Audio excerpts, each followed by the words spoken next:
All right, we got one more thing to try out.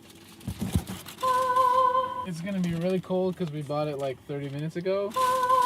Still looks good though. The flavor is fire. Oh yeah, the fries. Mhm. No sauce, straight fry.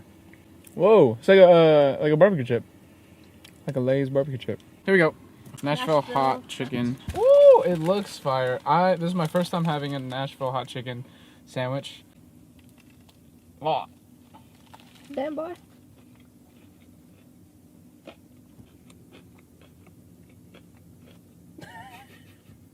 It's fire. It's not that spicy. Boo. It's a lot of flavor though.